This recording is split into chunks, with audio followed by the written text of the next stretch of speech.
Il y a des choses qui n'arrivent que dans les feuilletons, mais aussi dans la vraie vie.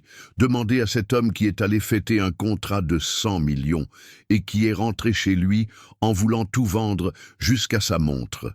Si vous aimez les bonnes histoires, laissez un like et abonnez-vous. Sinon, vous allez manquer la suite de ce récit que je vais vous raconter maintenant, depuis ma véranda, avec un café léger et un œil dans le passé. C'était une de ces nuits qui semblent peintes à la main. Ciel dégagé, air humide, musique française jouée doucement dans un restaurant prétentieux au sommet d'un immeuble tout en verre. Et là, il y était. Marcelo Bragança, costume en lin italien, sourire éclatant de celui qui a réussi, et une bouteille de champagne valant plus que la voiture de bien des gens. Marcelo n'était pas seulement riche, il était le riche. Héritier d'un empire de l'agrobusiness, propriétaire de 3 start-up de technologie verte et un visage qui n'avait jamais eu besoin de s'excuser de sa vie. Cette nuit-là lui appartenait. Contrat signé avec le gouvernement, manchette dans les journaux, et une nouvelle femme à son bras chaque semaine. Mais le destin, ce scénariste au sens de l'humour cruel, avait décidé que cette nuit serait plus qu'un toast. Elle serait la première gorgée de la fin. Le verre n'avait même pas touché ses lèvres quand elle est apparue. Marchant à petits pas, presque silencieux, la femme de ménage du restaurant, cheveux attachés, visage fatigué, balai en main, invisible pour tous les hommes en costume autour de la table, sauf pour lui, et non pas parce qu'il était sensible, loin de là, c'est qu'elle avait laissé tomber une serpillière mouillée à ses pieds. En se baissant pour la ramasser, elle a murmuré quelque chose, un chuchotement rauque, traînant. « Il est vivant, monsieur. Il sait. » Marcelo s'est figé. Il l'a regardé comme on regarde un fantôme. « Qu'est-ce que vous avez dit ?» Mais elle tournait déjà le dos, comme si rien ne s'était passé. Les autres ont ri, ont trinqué de nouveau, ont lancé des blagues. « T'es déjà bourré, Bragança. T'entends du français maintenant, hein ?» Mais Marcelo ne riait pas. Il connaissait cette phrase, il comprenait le français, il avait étudié en Suisse pendant des années, et il savait exactement où il avait entendu ces mots pour la dernière fois, dans une lettre, tachée de sang. Il y a 15 ans, son estomac se tordit, sa main tremblait, et le passé chuchotait plus fort que la musique de fond. Il est vivant, il est vivant. Mais qui? La femme de ménage avait déjà disparu, et Marcelo posa son verre, laissa son dîner, abandonna tout. Il est sorti sans payer l'addition, sans dire au revoir, avec le cœur battant comme un tambour de guerre. Qu'est-ce que cette femme invisible savait qu'il avait passé des années à tenter d'oublier? Et pourquoi le murmure d'une inconnue semblait-il plus réel que la vie qu'il menait? Et c'est là, mon ami, que l'histoire commence vraiment. Il y a des gens qui vivent toute une vie sans être remarqués, qui nettoient les coins des autres, avalent leur nom, balaient leur propre histoire sous le tapis des riches. Et il y a ceux qui pensent que, parce qu'ils ont de l'argent, ils peuvent ignorer le passé. Marcelo Bragança était de ceux-là. Mais cette nuit-là, cette maudite nuit, une femme invisible a prononcé une phrase qui a tranché le temps comme une lame. « Il est vivant, monsieur. Il sait.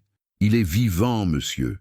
Il sait. » Marcelo est descendu du restaurant comme un homme sans direction. L'ascenseur semblait trop étroit.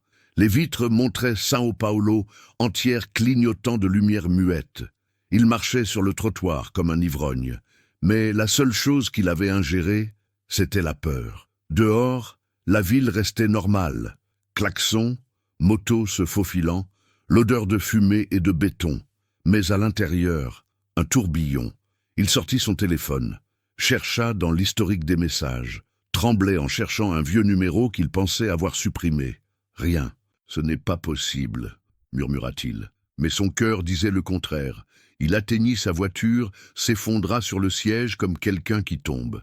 Cette phrase, il l'avait lue dans une lettre, il y a 15 ans. Une lettre qui n'aurait jamais dû être ouverte, adressée à son père, Otávio Bragança, le patriarche intouchable de la famille, et qui avait été trouvée dans un livre de la bibliothèque privée de la ferme, taché de sang séché, daté du 12 août 2009, la même nuit que l'incendie. La même nuit où Jean, son frère adoptif, avait disparu sans laisser de traces. Jean, le Français chétif que son père avait ramené d'Afrique comme on sauve un chien blessé.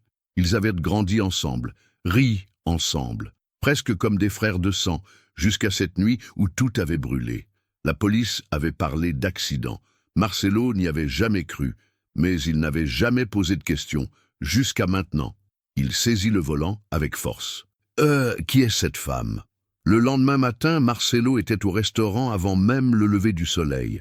Le gérant tenta de l'arrêter, mais il poussa la porte avec son badge d'investisseur. « Je veux la liste du personnel d'hier soir. »« Mais monsieur Marcelo, je ne suis pas sûr de pouvoir. »« Vous pouvez, parce que si vous ne pouvez pas, cette chaîne de restaurants servira des gamelles dès le mois prochain. » Tremblant, Marcelo feuilleta chaque feuille, jusqu'à la trouver. Léa Fontaine. Née à Marseille, France. Femme de ménage de nuit. Embauchée il y a 3 semaines. 3 semaines. Trop de coïncidences. Marcelo regarda la photo du badge. La femme du murmure. Le foulard sur les cheveux. Les yeux creusés de quelqu'un qui porte plus de passé que de présent. Il alla au RH, obtint l'adresse. Un vieil immeuble à Capao Redondo. Et il s'y rendit, le cœur battant. Mais ce qu'il trouva n'était pas ce qu'il attendait. L'appartement était vide, portes ouvertes, frigo vide. Une assiette cassée au sol et un mot écrit à la main, en français. S'il se souvient de qui il était, ça fera mal. Mais s'il ne s'en souvient pas, ça peut tuer. L'écriture lui était familière. Et au dos, une photo froissée. Jean, à 18 ans, à côté de Léa, main dans la main. Qu'est-ce que cette femme savait? Qui était-elle? Et pourquoi, après 15 ans, était-elle apparue maintenant?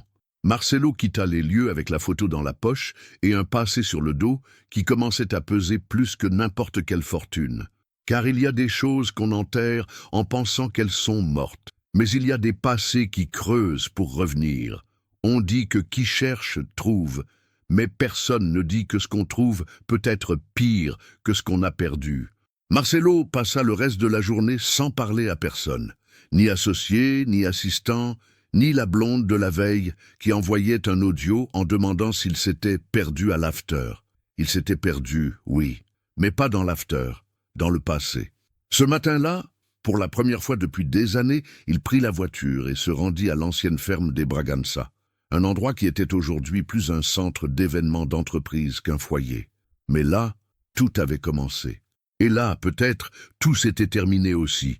La route était en terre battue, comme dans ses souvenirs. Le portail automatique portait encore le blason des Bragança gravé dans le fer. Et l'odeur, cette odeur d'eucalyptus mêlée à celle du fumier frais. Ce genre de choses qui ne quitte jamais la mémoire. Il arrêta la voiture, descendit lentement. Ses pieds s'enfonçaient dans la terre comme si le sol voulait le dévorer.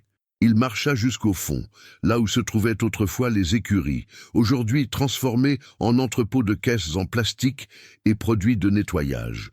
Mais c'était là, exactement là, qu'il passait des heures avec Jean à jouer à la guerre avec des branches et des vieilles boîtes. Jean, le garçon français que personne ne comprenait vraiment, mais qui parlait aux chevaux comme à de vieux amis.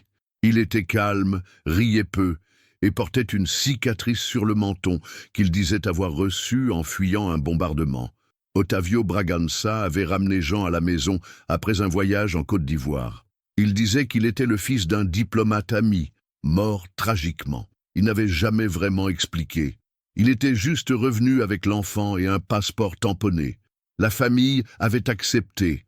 Après tout, personne ne disait non au vieux Otavio. Marcelo, à 11 ans, devint le frère de Jean qui en avait 10. Mais ce n'était pas vraiment le cas. Jean était différent, observateur, trop intelligent, et peu à peu, il dérangeait. Un jour, Marcelo avait entendu ses oncles murmurer « Ce gamin en sait plus qu'il ne devrait. Otavio est fou d'avoir ramené ça chez lui. Ça va mal finir. » Et c'est ce qui arriva. La nuit de l'incendie, Marcelo s'était réveillé à l'odeur de fumée. Il avait couru dans les couloirs pendant que des cris résonnaient dans la ferme. Les flammes s'élevaient du hangar où étaient conservées les archives de l'entreprise. Jean avait disparu. Son père avait dit qu'il s'était enfui, qu'il avait peut-être mis le feu, qu'il était dangereux, et plus personne n'avait parlé de lui. Marcelo, encore adolescent, avait avalé cette version, à contre-cœur, et n'avait plus jamais prononcé le nom de Jean. jusqu'à maintenant. Avec la photo en main, Jean et Léa, main dans la main, souriant, il avait l'impression d'avoir trahi quelqu'un qui ne voulait qu'être aimé. Il rentra chez lui sans dire un mot, se retrancha dans son bureau et ouvrit une vieille mallette oubliée dans le coffre-fort. Des documents anciens, des registres d'adoption, des billets d'avion et une lettre. Oui, elle était toujours là, la même qu'il avait lue, à 23 ans, en cachette de son père. Elle disait « Ottavio, s'il apprend la vérité, il te haïra, mais s'il ne l'apprend pas, il détruira tout ce que tu as construit. Choisis ton poison. » Signé d'un nom, C.D. Et à côté, une carte jaunie, Clinique Durance, Marseille, France. Marcelo sentit son sang se glacer. C'était ça, c'est là qu'il devait aller, si le passé voulait être déterré. Alors ce serait à main nue.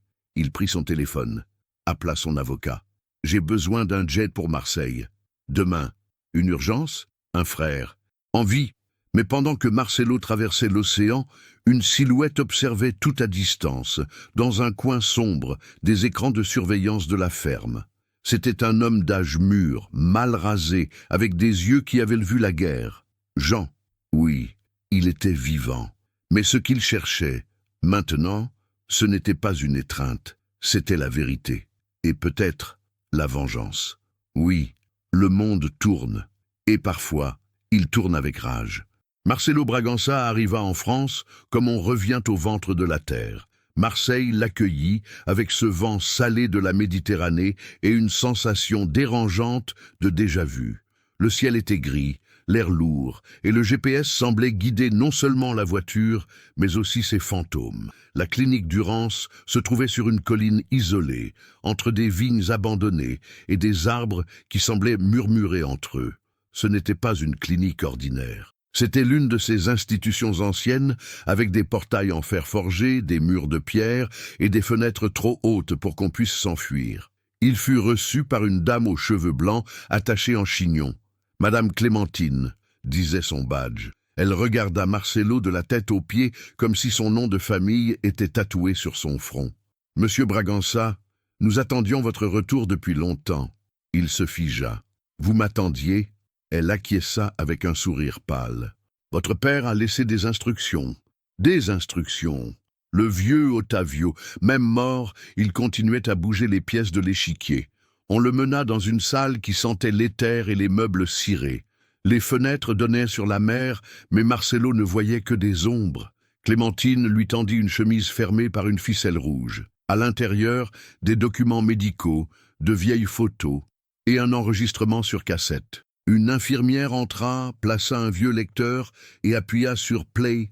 La voix qui sortit était celle de son père, Ottavio Bragança. « Si tu entends cela, c'est que je suis parti avant que la vérité ne t'atteigne. Et peut-être, c'est mieux ainsi. » Marcelo serra les poings. La pièce semblait rétrécir. Le garçon, Jean, n'était pas seulement le fils d'un diplomate mort. Il était aussi mon fils. La cassette grésilla. Le cœur de Marcelo s'enfonça. C'était lors d'un voyage à Dakar. Une femme, une erreur, un enfant né au milieu du chaos. J'ai essayé de réparer. Je l'ai ramené ici, en cachette. Je l'ai élevé comme j'ai pu. Mais le monde ne pardonne pas les bâtards. Marcelo respirait comme s'il manquait d'air. La cassette continua. Jean était trop intelligent. Il a découvert des choses sur les contrats de l'entreprise, sur le trafic de semences modifiées en Afrique.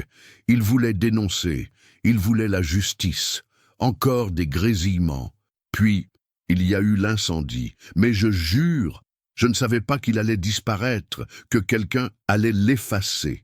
Marcelo interrompit la cassette. Il regarda ses mains. Elles tremblaient. « Jean n'est pas mort », murmura-t-il. Jean s'est enfui parce qu'il savait qu'il allait mourir. Clémentine s'approcha lentement. Monsieur Jean a passé des années ici, en silence, en état de choc. Il répétait sans cesse une phrase comme un mantra. Il est vivant.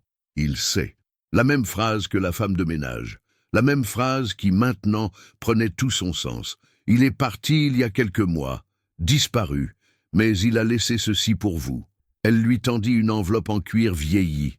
À l'intérieur, une seule feuille, écrite d'une main ferme. Si tu veux des réponses, trouve l'homme avec un tatouage d'encre. Il a vu, il sait. Signé simplement, Jean. Et, collé au fond de l'enveloppe, une carte du Brésil, plus précisément du littoral de Bahia.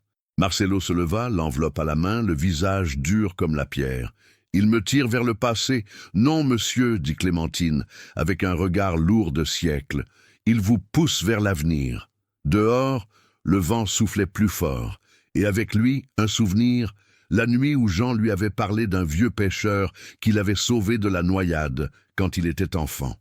Il a une encre tatouée sur la poitrine. Il dit que la mer fait couler le corps, mais qu'elle rend l'âme. Marcelo ferma les yeux.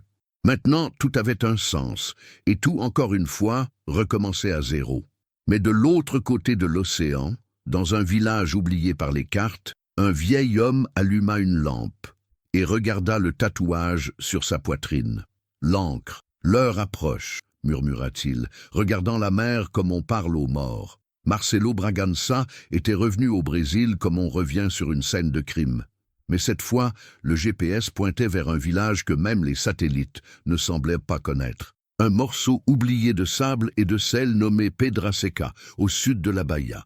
Peu de gens, peu de lumière, beaucoup d'histoires. Il loua un 4x4, affronta une route de terre, des branches dans la figure, de la boue dans les roues, et là, il était le village. Une poignée de maisons tordues, un bar qui faisait aussi boucherie et église, et une odeur constante de poissons, de moisissures et de saudade. La première chose qu'il vit fut un garçon d'environ 9 ans, assis sur une souche, suçant une mangue et le regardant comme quelqu'un qui sait qu'il n'est pas d'ici. Vous n'êtes pas d'ici. Observateur. Vous cherchez qui? Marcelo esquissa un sourire en coin. Un homme avec une encre sur la poitrine. Le garçon suça le noyau de mangue, s'essuya la bouche avec sa chemise et pointa du menton. « Suivez le sentier du Marais jusqu'à la maison du batelier. Mais attention, il n'aime pas les visites. » Marcelo marcha sur le sentier comme s'il traversait un temps oublié. Le Marais se dressait de chaque côté comme des murailles vivantes. Le sol s'enfonçait, les oiseaux criaient, comme s'ils savaient tout. Et là, la maison. Simple. Bois pourri par endroits. Un hamac qui se balançait vide. Et le son de quelqu'un qui aiguisait un couteau au fond. « Votre nom ?» La voix était sèche, sans salutation. « Marcelo. Marcelo Bragança. » Le batelier sortit de l'ombre. C'était un homme grand, taillé dans la pierre et le soleil. Yeux bleus clairs comme l'eau peu profonde, cheveux blancs emmêlés, et sur sa poitrine, oui, sur sa poitrine, un tatouage d'encre délavée. « Je sais pourquoi vous êtes venu, » dit-il en tournant le dos. « Vous savez, Jean m'a prévenu. Il a dit qu'un jour vous viendriez ici, que quand le père mourrait, le frère reviendrait. » Marcelo le suivit jusqu'au fond de la maison. Là, sur un autel improvisé avec des bougies et un crucifix sans bras, il y avait une photo. Jean, dans la vingtaine, cheveux longs, regard sérieux. « Il vous a tout raconté ?»« Oui. Et vous l'avez cru ?» Le batelier cracha par terre. « Je l'ai vu de mes propres yeux. J'ai vu ce qu'ils lui ont fait. J'ai vu la voiture de la ferme arrêtée sur le sentier, les 2 hommes qui l'ont traîné, tabassé et jeté à la mer, pensant qu'il allait mourir. Je l'ai sorti de l'eau avec les côtes brisées et l'âme en morceaux. » Marcelo serra la mâchoire. « Pourquoi ne pas l'avoir dit à la police ?»« La police ?» Le batelier ricana. « Vous savez qui contrôlait là-bas ? Otávio Bragança avait plus de pouvoir qu'un maire. Plus d'argent qu'un procureur. » Marcelo s'assit sur un tabouret, main sur le visage. Tout ce qu'il avait cru sur son père commençait à pourrir de l'intérieur. « Jean, est-il encore en vie ?» Le batelier mit du temps à répondre. « Oui, mais pas comme vous l'espérez. C'est un autre homme maintenant. Il a changé de nom. Modifié son visage par chirurgie. Il vit entre les bateaux et les ombres. Et il n'apparaîtra que lorsque vous aurez prouvé que vous le méritez. » Marcelo se leva. « Et comment je le prouve ?» Le vieil homme le regarda comme s'il pesait le cœur d'un homme. « En mettant à jour la vérité que le nom Bragança a enterrée. Il y a un carnet, un journal. Il est enterré dans un endroit que seuls 2 hommes connaissent. L'un est mort, l'autre se tient devant moi. » Marcelo sentit son estomac se retourner. « Moi. Oui, vous. Jean vous y a emmené quand vous étiez enfant. Il a dit qu'ils avaient enterré un trésor près du belvédère, là où la terre sent la goyave et où le vent siffle différemment. C'était le journal. caché parce qu'il savait que votre père ne le laisserait jamais vivre avec ça entre les mains. Marcelo se souvenait, vaguement, mais il se souvenait. Une pierre ronde, un arbre avec 2 branches. Ibi, c'est ça. Tout est là. Nom, date, transaction, nom de politicien, montant payé, tout ce qu'Otavio a sali et lavé avec du sang. Le soleil commençait à descendre, colorant le marais d'orange sale. Marcelo regarda l'horizon comme quelqu'un face à la fin de la ligne, ou au commencement. « Et si je trouve ce journal ?» Le batelier répondit sans cligner. « Alors Jean vous trouvera. Mais préparez votre cœur, fils, parce que ce qui est écrit là peut faire trembler tout le Brésil. » Pendant ce temps, sur un vieux bateau amarré dans un port à 20 kilomètres de là, un homme encapuchonné regardait un vieux portrait de 2 garçons dans une ferme, et murmurait « C'est proche, frère, c'est proche. Il y a des souvenirs qu'on cache si profondément, que même l'âme oublie où elle les a enterrés. Mais certaines odeurs, mon ami, même le temps ne les efface pas. » Marcelo quitta la maison du batelier, les yeux brûlants. Ce n'était pas le sel, ni le vent, c'était la vérité qui arrivait trop près de son visage. Il reprit le sentier avec la carte mentale de son enfance en tête. Chaque virage, chaque pierre, chaque branche avait un nom. Lorsqu'il atteignit la partie haute de la falaise, le vent changea. C'était là, l'ancien belvédère où, enfant, lui et Jean grimpaient pour voir la mer comme s'ils en étaient les rois. Le sol était sec, dur, parsemé de petites fleurs violettes entre les fissures. L'odeur, celle de la goyave mûre portée par le vent, comme l'avait dit le batelier, et le son, un sifflement aigu venu des broussailles qui donnait la chair de poule, comme si la terre elle-même racontait un secret. La pierre ronde était toujours là, enfoncée, et l'arbre, 2 branches dressées comme des bras vers le ciel. Marcelo tomba à genoux, les mains tremblantes. Il creusa avec ses ongles, puis avec une pierre, puis avec une pelle de fortune trouvée non loin. La sueur coulait comme des larmes. Sa poitrine haletait. La terre semblait trop lourde, comme si elle résistait à chaque centimètre, jusqu'à ce qu'il sente un coup sec, du bois. Il s'arrêta, son cœur aussi. Il tira avec force. C'était une boîte métallique rouillée, de la taille d'une boîte à chaussures, fermée par un vieux cadenas.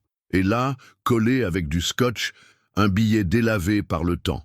Si tu es arrivé jusqu'ici, c'est que tu as encore le choix. Ce que tu vas ouvrir ne se refermera jamais. Signé, J. Marcelo brisa le cadenas avec une grosse pierre. À l'intérieur, enveloppé dans un plastique humide, le journal.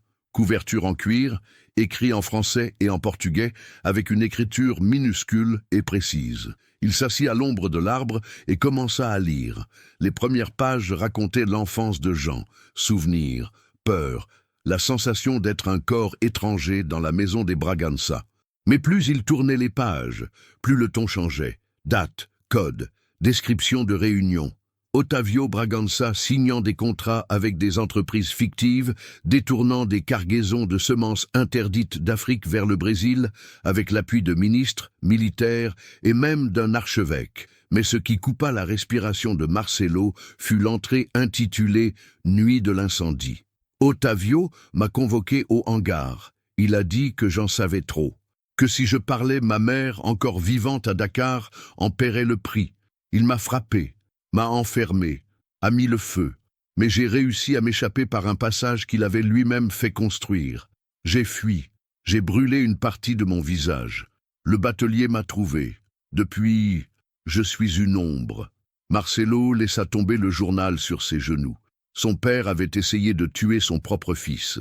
Et lui avait grandi en répétant la version du père, en traitant Jean d'ingrat, de fugitif. Le poids de cette culpabilité tomba sur lui comme une croix de pierre. Il vomit là, dans les broussailles, pleura comme un enfant orphelin, frappe le sol, cria au vent. « Pourquoi ?» Mais le vent ne répondait pas. Sur le chemin du retour au village, le ciel devenait violet, strié d'éclairs lointains. Marcelo arriva au bar du centre et demanda de la cachaça. 1, 2, 3, mais aucune ne passait. Le patron du bar, un homme petit, chapeau de paille et œil de travers, s'approcha. « T'es le frère, hein ?» Marcelo le fixa. « Comment le savez-vous ?»« Parce qu'il a dit que le jour où tu pleurerais au belvédère, le Brésil commencerait à voir clair. »« Le Brésil ?» L'homme lui tendit une clé USB. C'était avec le journal, c'était pour toi. Mais seulement si tu revenais, la tête basse. Marcelo serra l'objet comme une dynamite. Qu'est-ce qu'il y a dedans? Des enregistrements, des preuves, des images, tout ce que Jean a collecté après sa fuite. Il n'a pas disparu. Il a espionné, filmé, enregistré et préparé ce qu'il appelle le dossier de la pourriture. Marcelo monta en courant à sa chambre d'auberge, alluma son ordinateur portable. Première image, Ottavio Bragança, déjà âgé, remettant une mallette noire à un sénateur. Deuxième, document scanné avec signature, virement, pot de vin. Troisième, Jean, le visage partiellement couvert, parlant directement à la caméra. « Si tu vois ça, Marcelo, alors je t'ai fait confiance. Mais il manque encore la dernière pièce, et celle-là, seul toi peux la récupérer. Parce que tu l'as depuis le début. » L'écran devint noir. Marcelo figea. Depuis le début, qu'avait-il en main? Sans le savoir. Qu'est-ce que Jean ne lui avait pas encore dit? Dehors, une moto s'arrêta devant l'auberge. Et dans le rétroviseur, un visage que Marcelo n'avait pas vu depuis 15 ans, Jean. Mais les retrouvailles ne viendraient pas avec une étreinte. Elles venaient avec un choix. Et peut-être une sentence. C'est le regard de quelqu'un qu'on a aimé, et qui maintenant vous regarde comme un étranger. Marcelo descendit les escaliers de l'auberge, le cœur battant hors rythme. Le bruit de la moto résonnait encore dans la cour de terre battue, le moteur toussant comme s'il savait que cette rencontre était trop lourde pour un cœur humain. Jean était là, 20 ans plus vieux, le visage à moitié couvert par un bandana bleu marine, la casquette tirée sur les yeux.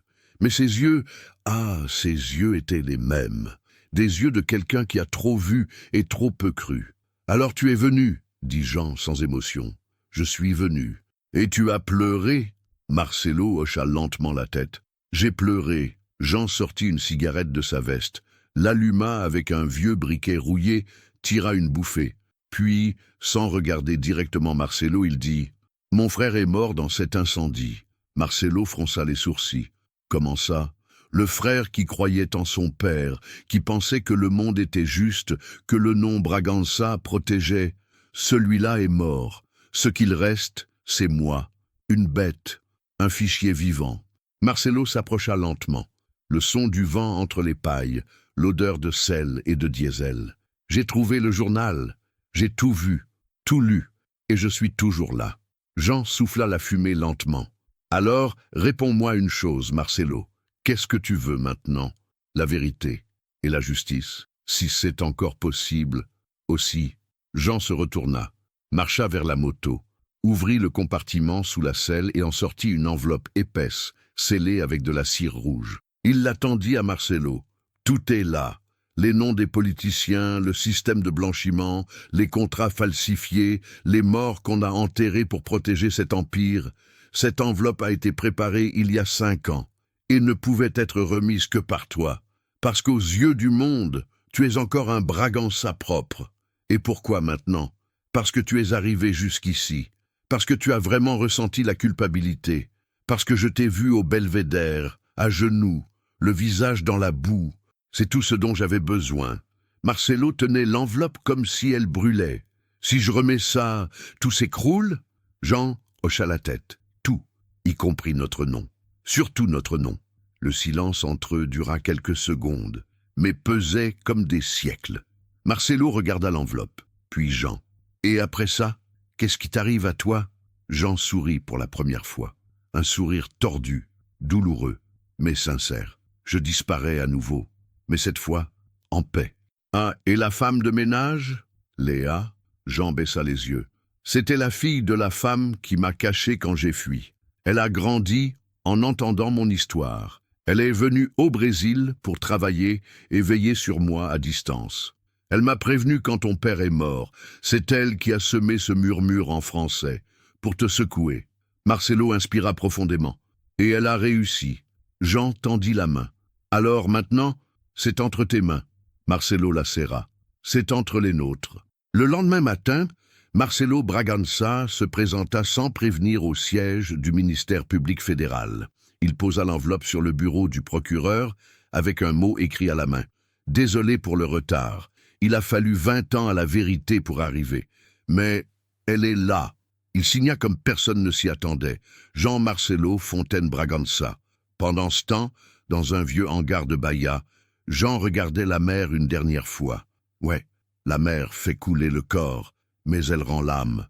Il sauta dans une barque et rama au loin, avec la certitude que, enfin, l'ancre ne l'attachait plus. Désormais, elle le libérait.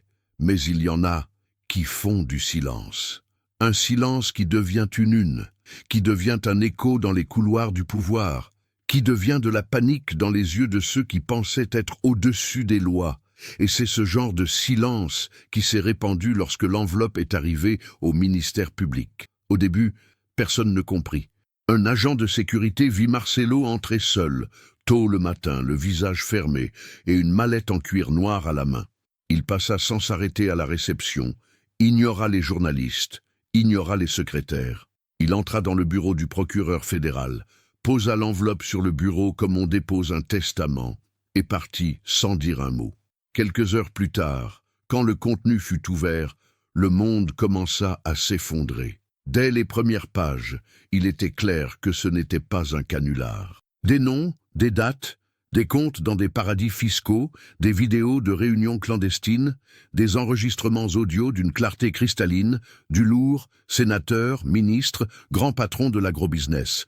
Un scandale aux ramifications internationales révélant un système de corruption utilisant des entreprises agricoles comme façade pour du trafic de technologies génétiques, de la déforestation illégale et des expéditions clandestines de produits biologiques. Mais ce qui fit halter les enquêteurs, ce fut une vidéo en particulier. Otávio Bragança, en chair et en os, assis dans un fauteuil en cuir, un verre de cognac à la main, parlant directement à la caméra, d'un ton presque moqueur. « Si un jour cette vidéo est dévoilée, c'est que quelqu'un m'a trahi. Et si c'est Jean, eh bien, peut-être qu'il a plus de sang Bragança que je ne le pensais. » Sa voix trembla dans les couloirs de Brasilia. Les dossiers furent rouverts. Les dénonciations commencèrent à pleuvoir, et des noms intouchables se retrouvèrent avec des mandats d'arrêt. 2 sénateurs furent arrêtés. Un ancien ministre prit la fuite à l'étranger. Un PDG célèbre tenta de se suicider. Et Marcelo.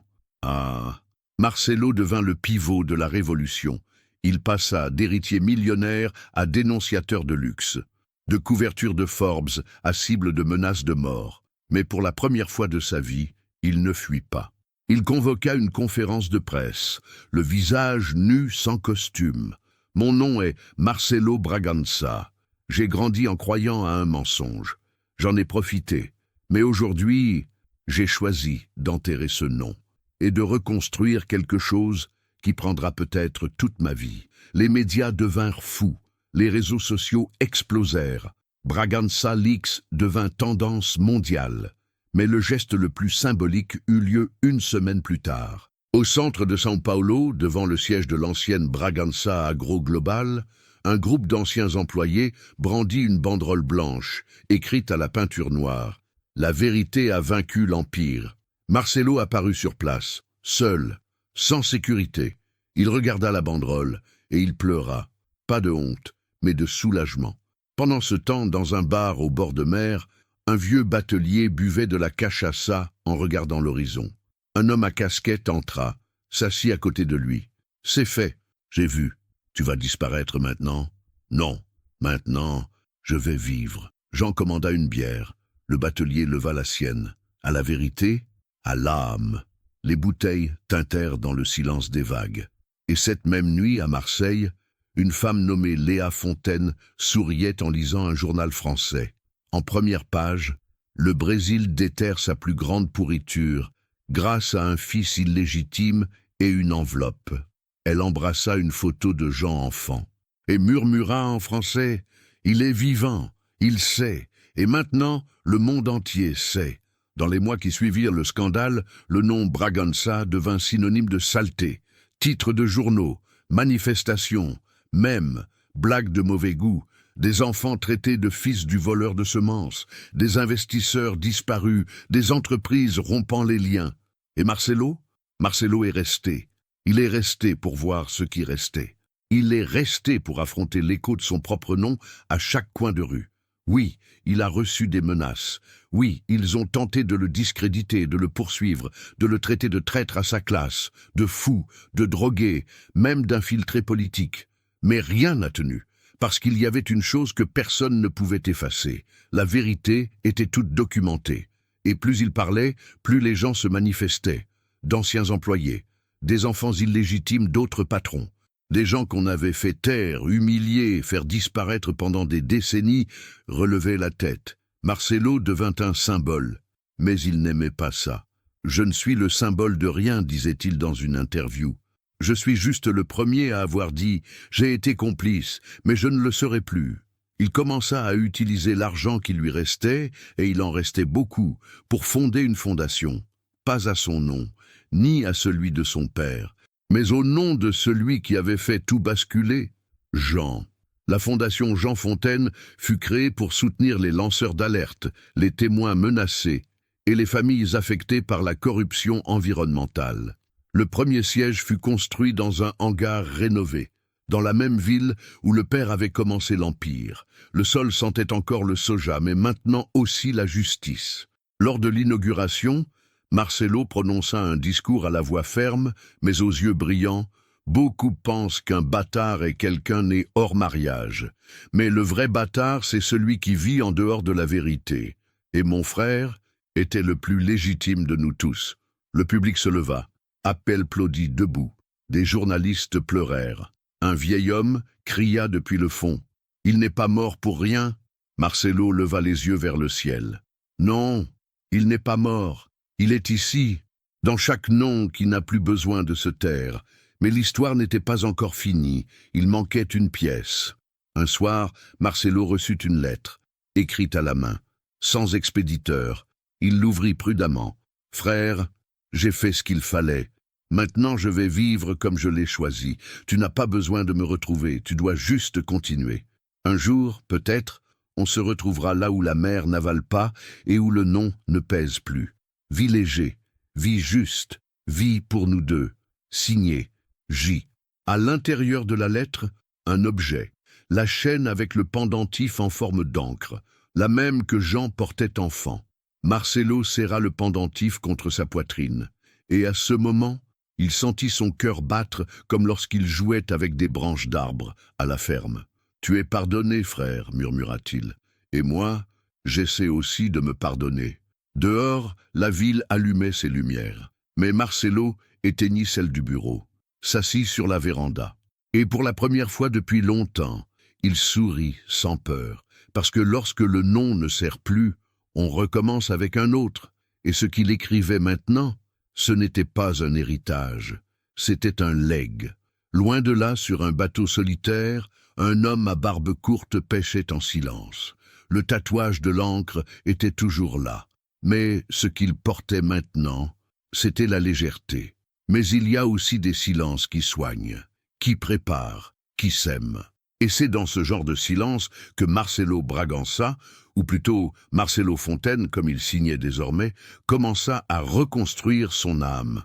Parce que l'Empire avait chuté, le masque était tombé, le nom s'était brisé. Mais de tout cela naissait autre chose. Une racine. Ce qui autrefois était des salles de réunion vitrées était maintenant une fondation au sol en béton brut, au café filtré et peuplé de gens avec le passé écrit sur le front. Des avocats bénévoles, des journalistes exilés, des peuples autochtones dépossédés de leurs terres, des femmes ayant perdu des enfants, tous réunis par une douleur commune, la vérité qu'on n'avait jamais voulu entendre. Marcelo n'était plus le chef, il était juste un de plus, et cela, c'était libérateur. Dans les cercles de parole, il écoutait plus qu'il ne parlait. Dans les assemblées de la Fondation, il prenait des notes dans un vieux carnet.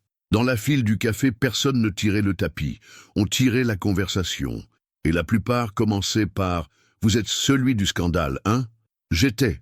Maintenant, je suis juste quelqu'un qui paie ce qui n'aurait jamais dû être acheté. Un matin, il reçut une visite inattendue. Léa Fontaine. Oui, la femme du murmure. La femme de ménage qui avait tout changé avec quelques mots en français. Elle arriva simplement. Chemise de coton, regard ferme. Je suis venu voir ce que tu as fait de ce que tu as entendu. » Marcelo lui offrit un café. Elle accepta. Ils marchèrent à travers la fondation. Elle regarda les cadres au mur, les archives, les photos des dénonciations en cours. « Je ne m'attendais pas à ça d'un Bragança, dit-elle. « Moi non plus, répondit-il. » Ils s'arrêtèrent devant un mur où étaient inscrits les noms de tous les collaborateurs qui avaient aidé à créer la fondation. Au centre, écrit en lettres dorées, « Jean Fontaine. »« Il écrit encore ?» demanda-t-elle. « Non, il a disparu pour de bon, mais il envoie des lettres, courtes, toujours signées J. La dernière disait « Je suis vent maintenant, et le vent sème des graines. » Léa sourit avec les yeux. Elle toucha le mur du bout des doigts. Il avait peur d'être retenu comme une erreur. Maintenant, il est devenu Racine. Ils s'assirent devant le jardin communautaire de la fondation. Là où il n'y avait autrefois que des gravats de la ferme, poussaient maintenant légumes, herbes et dignité. « Ce que tu as dit ce soir-là, au restaurant, a tout changé, dit-il. Je savais que ça changerait, mais je ne savais pas si tu écouterais. J'ai écouté, tard, mais j'ai écouté. » Elle se leva, lui remit une enveloppe. À l'intérieur, un collier avec une petite croix en bois, simple, sans valeur matérielle. Jean a envoyé ça la dernière fois. Il a dit que c'était à vous quand vous construisiez des églises avec des cailloux. Marcelo serra la croix et sourit. Il se souvient encore, il se souvient de tout, mais il ne garde que peu. Elle le serra dans une étreinte forte, de celle qui brise la glace mais laisse une bonne cicatrice. Cette nuit-là, sur la terrasse de la fondation, on voyait la ville briller au loin. Marcelo leva la croix, comme on lève son propre cœur. « Elle est là, frère, dans mes mains, et elle continuera. Même sans toi à mes côtés. » Il alluma son téléphone, ouvrit l'enregistreur, et commença à dicter la préface d'un livre qu'il prévoyait d'écrire. Cette histoire ne parle pas de chute, ni de trahison. Elle parle d'écouter ce qu'on a passé sa vie à essayer de taire. Elle parle d'un nom qui a cessé de peser pour commencer à planter. Et à la fin de l'enregistrement, en silence, il pleura. Pas de douleur, de récolte. Parce que lorsque la vérité devient racine, le silence devient fleur. Fin.